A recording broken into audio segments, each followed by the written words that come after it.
नमस्कार। श्रम समाचार में आपका स्वागत है। आज का जो विचार का बिंदु है, लोकसभा का चुनाव घोषित हो गया। कांग्रेस ने चुनाव घोषणा पत्र अपना जारी किया है। उसमें कुछ मुख्य बिंदु उन्होंने रखा है कि हम 30 लाख युवाओं को भर्ती करेंगे। उसके बाद ओपीएस, किसान, युवा और महिला और पुनः एससी एसटी।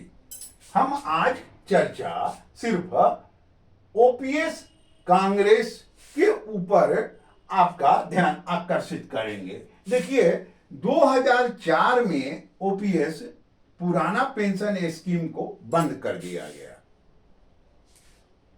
2004 में पुराना पेंशन स्कीम को बंद कर, उस समय प्रधानमंत्री अटल बिहारी वाजपेयी थे और 2004 से 14 तक सोनिया गांधी भारत चला रही थी। उनके मनमोहन जी प्रधानमंत्री थे। तो 4 में बंद हुआ ओपीएस और 4 से 14 तक उन्होंने ओपीएस को लागू नहीं किया। पुनः अगर ये लागू नहीं किया, चूंकि सरकार में थे, इनके प्रधानमंत्री ये बोलते थे कि क्या रुपया पेड़ में फलता है। मनमोहन जी बोलते थे। मनमोहन जी रिजर्व बैंक के गवर्नर रहे, बहुत जगह नौकरी किए, कॉलेज में शिक्षक रहे, लेकिन उन्हीं का था, रुपया क्या पेड़ में फलता है। अब देखिए, 14 में इनको ये चुनाव में हार गए। 14 में चुनाव में हार गए और विगत 10 वर्ष से सत्ता से बाहर है। तो अब ये पुनः घोषित कर रहे हैं कि हम ओपीएस देंगे, पुराना पेंशन स्कीम देंगे। ठीक है। मनमोहन के जितने भी इर्द गिर्द लोग थे उस समय, इस पर कम से कम 10-15 अपना वीडियो बन चुका है, आप उसे भी देख सकते हैं। वो बार बार, चिदम्बरम साहब वित्त मंत्री थे, पूरे देश के सभी राज्यों के वित्त मंत्री को, मुख्यमंत्री को बुला कर कहे कि हम अब ओपीएस नहीं दे सकते हैं, नहीं दे सकते हैं। लेकिन अब चूंकि चुनाव हार गए और इन नेताओं को कुछ देश से लेना देना नहीं है। पहली बार अब जो मुझे व्यक्तिगत अनुभव में आता है, इनको कोई देश से लेना, देश बाहर में जाए उससे कोई मतलब नहीं, इनको मतलब अपना है। अब ये कह रहे हैं कि हम ओपीएस देंगे। ठीक है।